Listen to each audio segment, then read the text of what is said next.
বন্ধুরা আগামী 22 মার্চ থেকে শুরু হতে চলেছে আইপিএল 2024, যেখানে কলকাতা নাইট রাইডার্স পরবর্তী ম্যাচ খেলতে নামছে 23 মার্চ। এখানে তারা সানরাইজার্স হায়দ্রাবাদের বিরুদ্ধে প্রথম ম্যাচ খেলতে নামবে কলকাতার ইডেন গার্ডেনে। এই ম্যাচের সময়সূচি কি থাকছে এবং আপনারা কিভাবে টিভিতে এবং মোবাইলে কলকাতা নাইট রাইডার্স বনাম সানরাইজার্স হায়দ্রাবাদের ম্যাচটি দেখতে পারবেন এবং সর্বোপরি কলকাতার শক্তিশালী প্লেইং 11 কি হবে সেটাই আজকের ভিডিওতে আলোচনা করব। ভিডিওটি সম্পূর্ণ শেষ পর্যন্ত দেখুন। ভিডিও ভালো লাগলে ভিডিওতে একটি লাইক করবেন এবং এই ম্যাচে কলকাতা নাইট রাইডার্স সানরাইজার্স হায়দ্রাবাদের বিরুদ্ধে জয়ী হবে কিনা ভিডিওর কমেন্ট বক্সে কমেন্ট করে অবশ্যই জানাবেন। তো চলুন ভিডিওটি শুরু করা যাক। প্রথমেই আসছি এই ম্যাচের সময়সূচি সম্পর্কে। দেখুন, কলকাতা বনাম সানরাইজার্স হায়দ্রাবাদের প্রথম ম্যাচটি অনুষ্ঠিত হতে চলেছে কলকাতার ইডেন গার্ডেন্সে, যেটা ভারতীয় সময় ঠিক সন্ধ্যে 7:30 থেকে সম্প্রচারিত হবে। মোবাইলের মাধ্যমে খেলা দেখবেন তারা জিও সিনেমাতে সম্পূর্ণ ফ্রিতে ম্যাচটি দেখতে পারবেন এবং যারা টিভিতে দেখতে গেলে স্টার স্পোর্টসের সমস্ত নেটওয়ার্কে সম্প্রচারিত হবে। এরপর যদি এই ম্যাচের পিচ রিপোর্টের কথায় আসি, তাহলে কলকাতার পিচ সাধারণত স্পিন ফ্রেন্ডলি হয়ে থাকে, যেখানে স্পিনাররা বেশি সুবিধা পান এবং এই মাঠের আউটফিল্ড যথেষ্টই ভালো এবং যথেষ্টই ফাস্ট, তাই স্পিনাররা একটু বাড়তি সুবিধা পেতে চলেছে প্রথম কলকাতা ম্যাচে। তো চলুন এরপর দেখে নেওয়া যাক কলকাতার সবথেকে শক্তিশালী প্লেইং 11 কি হতে পারে। আপনারা সকলেই জানেন কলকাতা দল থেকে সরে গিয়েছেন জেসন রয় এবং তার পরিবর্তে এসেছেন বিধ্বংসী ব্যাটসম্যান ফিলিপ সল্ট।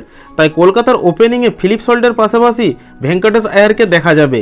রহমানুল্লাহ গুরবাজের যে ফর্ম খারাপ চলছে সেই কারণে মাথায় রেখে তিনি দল থেকে বাদ পড়তে চলেছেন, কারণ ফিলিপ সল্টের মতন বিধ্বংসী ব্যাটসম্যান তার পাশাপাশি ভেঙ্কটেশ আয়ারও ডোমেস্টিক ক্রিকেটে ভালো ফর্মে রয়েছেন। তাই বিধ্বংসী ওপেনার হিসেবে ভেঙ্কটেশ আয়ার এবং ফিলিপ সল্টকে খেলতে দেখা যাবে। এরপর 3 নম্বরে খেলতে দেখা যাবে কলকাতার ক্যাপ্টেন শ্রেয়স আয়ারকে। এরপর 4 নম্বরে বাঁহাতি ব্যাটসম্যান নীতিশ রানা, যিনি গত বছর আইপিএলের ক্যাপ্টেন ছিলেন কলকাতা দলের, তাকে খেলতে দেখা যাবে। এরপর 5 নম্বরে খেলতে দেখা যাবে রিঙ্কু সিংকে। অর্থাৎ কলকাতার মিডল অর্ডার সম্পূর্ণই শক্তিশালী। আপনারা জানেন রিঙ্কু সিং, শ্রেয়স আয়ার এবং নীতিশ রানা এরা তিনজনেই কিভাবে ফর্মে রয়েছেন এবং কোনো ম্যাচে ইম্প্যাক্ট প্লেয়ার হিসেবে মনীষ পান্ডেকেও দেখা যেতে পারে। এরপর যদি অলরাউন্ডারের কথায় আসি, তাহলে 6 নম্বরে খেলতে দেখা যাবে মার্সেল রাসেলকে। আন্দ্রে রাসেল গত বছরের তুলনায় এবছর যথেষ্ট তিনি ভালো ফর্মে রয়েছেন। দেশের হয়ে আন্তর্জাতিক টি-20 ক্রিকেটেও ভালো পারফরমেন্স দিচ্ছেন। এছাড়া যে সমস্ত ফ্র্যাঞ্চাইজি ক্রিকেটগুলো খেলছেন সেখানে ব্যাট ও বল দুই হাতেই তিনি সফল। এরপর 7 নম্বরে খেলতে দেখা যাবে ভারতীয় আরেক অলরাউন্ডারকে রমনদীপ সিং। তিনিও কিন্তু ডোমেস্টিক ক্রিকেটে ভালো পারফরমেন্স করছেন এবং কলকাতা যাকে এবছরই মিনি অকশনে মুম্বাই ইন্ডিয়ান্সের কাছ থেকে কিনে নিয়েছে। এরপর 8 নম্বরে খেলতে দেখা যাবে সুনীল নারিনকে।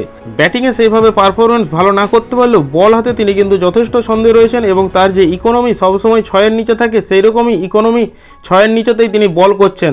এরপর দেখার বিষয় আসন্ন আইপিএলে তিনি উইকেট তুলতে পারেন কিনা। এবং 9 নম্বরে খেলতে দেখা যাবে মিচেল স্টার্ককে। 10 নম্বরে বোলার হিসেবে খেলতে দেখা যাবে বরুণ চক্রবর্তী এবং তার পাশাপাশি 11 নম্বরে সুয়াস শর্মা এবং 12 নম্বরে যদি হর্ষিত রানার চোট ঠিক থাকে তাহলে 12 নম্বরে তাকে খেলতে দেখা যাবে। এবং কলকাতার ইম্প্যাক্ট প্লেয়ার কে হবে সেটা সম্ভবত মনীষ পান্ডে এবং সুয়াস শর্মা, এই দুজনই হতে চলেছেন। তো বন্ধুরা এরকমটাই হতে চলেছে কলকাতার শক্তিশালী প্লেইং 11 হায়দ্রাবাদের বিরুদ্ধে প্রথম ম্যাচের জন্য। আজকের ভিডিওতে এটুকুই ছিল আপডেট। ভিডিওটি সম্পূর্ণ শেষ পর্যন্ত দেখার জন্য